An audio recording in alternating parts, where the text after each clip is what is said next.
It's an issue in the spotlight really across the globe after a Minnesota native's death.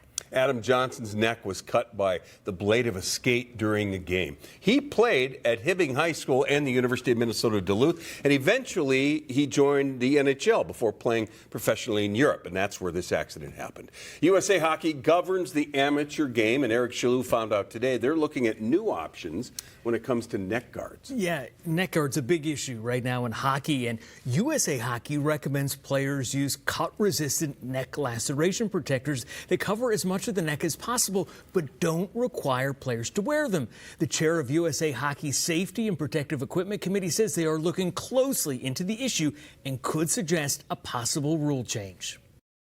Ever since the accident, I think we've been selling 20 to 40 a day. Hockey protective neck guards are in demand at Strauss Skate and Bicycles in Maplewood after Adam Johnson's deadly neck injury from an opponent's skate blade. As we're checking people out, we ask them how they're doing, what they think about it. We try to make sure that they go home with one. Parents listening to this story tonight, what do you want them to take away when they're deciding whether or not to buy the child a neck guard?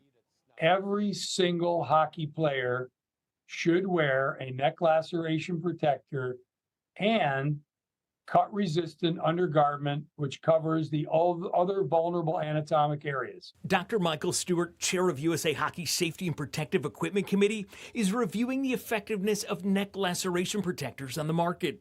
We are currently in the process of consulting medical experts, evaluating the available science. Dr. Stewart says a key meeting is planned with the Hockey Equipment Certification Council, or HEC, to discuss creating a new standard for cut-resistant protective material. HEC creates the safety standards for equipment that USA Hockey then requires players to only use. Dr. Stewart says the Safety Committee is crafting proposals for discussions with USA Hockey's board about a possible rule change that could make neck guards a requirement. We are working diligently to try to come up with not only rules, but effective rules by making sure this equipment has been properly manufactured, tested, certified. In Canada, neck guards with the BNQ certification logo are required for players created by their testing standards to reduce neck lacerations.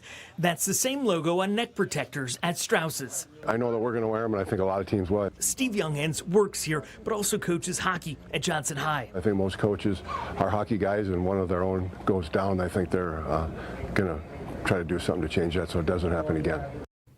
Minnesota State High School League told me they follow rules set by the National Federation of State High School Associations that recommends neck guards. Now, as for USA Hockey Safety Committee's position, Dr. Stewart says they are likely to submit their suggestions to the governing body soon.